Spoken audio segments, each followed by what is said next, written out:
And welcome to the Best Damn Trucking Show on the interwebs. Let's get it started.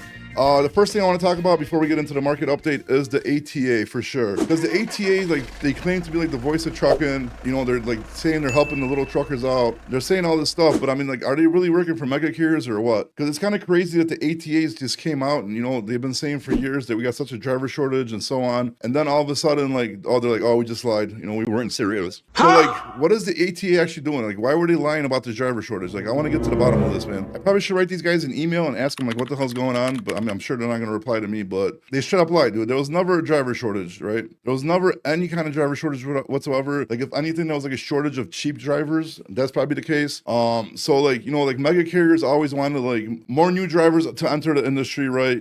More non-domicile CDL programs, more immigrant labor pools, more training schools, enrollment, more CDL mills pumping out fast drivers. That's what the ATA wanted. So, and then like what happens when you bring in like a lot of new drivers into the industry, right? I mean, that's just rates go down, driver pay slows down, mega carriers profit. So I want to know what the hell the ATA was doing this whole time, because it's just ridiculous in my opinion. So I definitely want to get into that. I want to talk about that quite a bit today, actually, because if like the American like Trucking Association, if like they're supposed to be sticking up for people and they're just lying to us, what else did they lie about? What else did they do to cause this trucking market to get even worse? Like, why are they even in existence if all they're doing is just lying and then making everything worse for everybody? So we'll get into that. We're definitely going to get into the dry vans. Let me check out what's going on with the dry vans today. Go to current day. The dry vans still look like they're doing pretty decent. All this, you know, all the areas that, you know, are decent every single like day so far, every single week, they're still good. Indianapolis is still absolutely killing it. Almost 6,000 loads, 880 trucks. So I don't know what's going on with the Midwest, man. But Midwest is definitely making a comeback for the dry vans. So if anybody got any kind of equipment, dry van, flatbed, reefer, let me know if you want to check out what market you're going to be in, or you know what I mean, or whatever. We'll check it out for you. That's for sure. And then what do we got? Columbus, Ohio, man. Columbus, Ohio, it's still 5287 loads posted, 717 trucks. So Columbus, Ohio is doing really good. Cleveland, Ohio is still doing 4,407 loads, 758 on the trucks, even if, you know, they take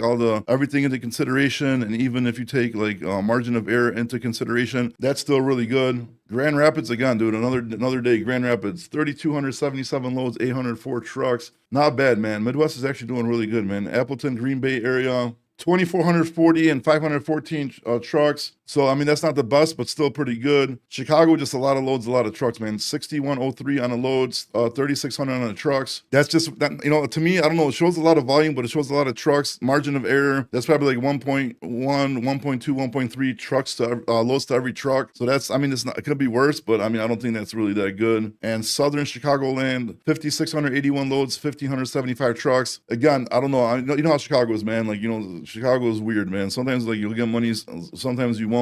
But still better to see Chicago red than not. So that's a good indicator. What percentage you pay owner ops? Devo, I don't take on owner ops, but I partner up with a company that does it. So they don't have no hidden fees. It's an 80-20 split. The only thing you pay is $150 for the trailer a week, because they do a lot of drop trailers for customers. And like I said, no hidden fees, insurance, everything's involved in that 20%. On top of that, they're not going to cut your rates. They're not going to lie to you. Full transparency. That's the, you know, most important thing for me. If I'm going to pitch something, I want to make sure nobody's getting robbed. But me personally, I wouldn't be able to deal with owner operators, bro. I'm a little hot-headed, bro. So like for me, just I'm stay in my lane. I do what I do, and that's it. But if there's a good company that I know I could partner with and help people out and make sure they don't get screwed, I'm going to do that. That's why I never really did it until like I talked to these guys and I feel safe and comfortable that they will not screw anybody over. Podcast with Drew the Freightliner guy. He's been dodging me, dude. He's been dodging me and hitting the FU button on me, dude. I try to join his lives, dude. Drew's too busy making his AI videos right now to be doing a podcast, but we're supposed to do one. We're supposed to do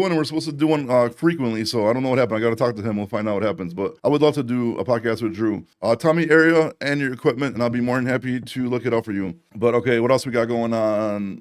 Dry vans, PA, Pittsburgh completely died down. Central PA still not the greatest.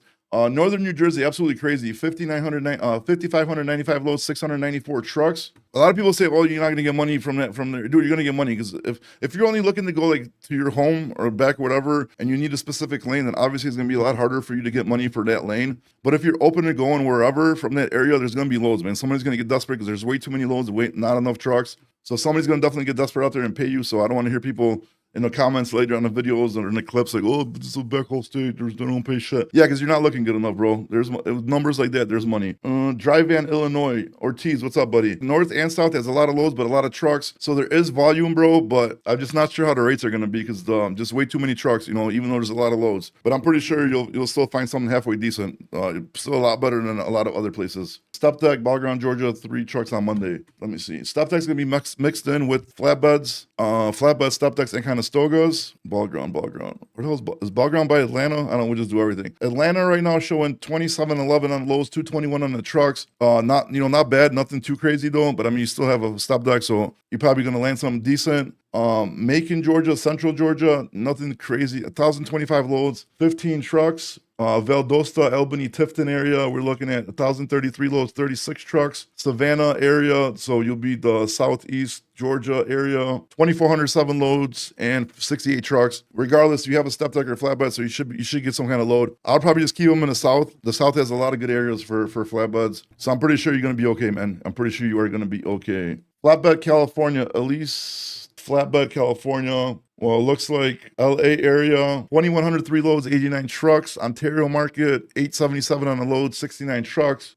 Central California, Northern California, just dead as shit. So you're probably going to be screwed if you're up there. Hopefully you're in Southern California, so you probably have a lot better chance. These numbers are decent, but they're nothing to get too excited about. But again, you know what I mean? Like, you're better off in Southern California with your flatbed for sure. I already have a load from Iowa to Kentucky. There you go. Good job, dude. I start with the company who you told me about tomorrow.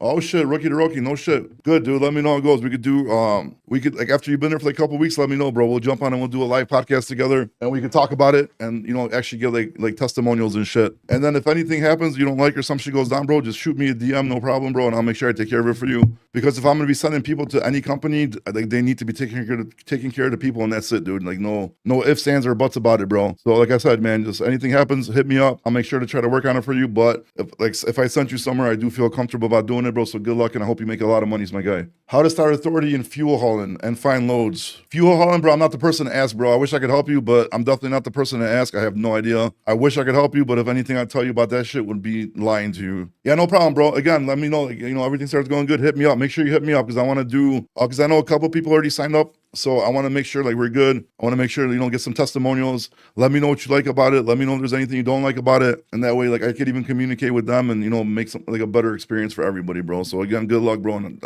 I wish you the best.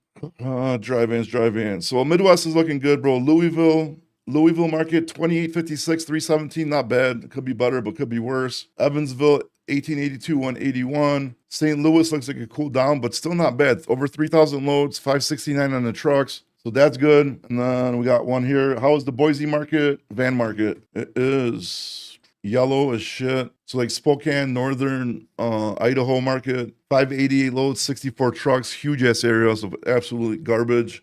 Southern Idaho, 1388 on the loads, 166 on the trucks. Again, a big area to cover. I wouldn't get too excited about that area, bro. That area is a lot of times trash. But like Portland and Seattle should be picking up because like Christmas trees. So maybe if you could maybe try to get a short haul going there. Because Montana's showing red, but I don't trust Montana for shit either. I think your best bet will try to get a short run, bro. Heading towards Portland and grab trees because right now they're still putting them in dry vans, bro.